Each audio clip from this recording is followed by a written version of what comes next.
Welcome back to our tips for skincare. I'm excited to have you here.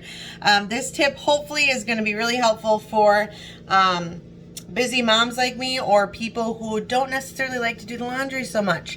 So here is your tip. So before you wash your face, make sure that you use a remover. This is our Foops makeup remover, and you put it on, you squirt it on your hands, put it on your makeup, let it sit for about 20 seconds, especially for your mascara because you don't want to tug.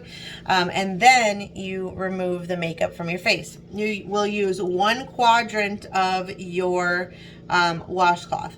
Then when it's time to use your cleanser, which cleanses, tones, and exfoliates, you use only the next quadrant. Okay, so that's your makeup remover and this is your cleanser. All right, so basically you don't want to reuse the same spots. So then what you do, either for the next morning, that would be good for your cleanser, you would just use this quadrant here, and then for your makeup remover that night you would use this quadrant here. So basically you've washed your face twice, removed your makeup twice right here, and you've only used 1 washcloth.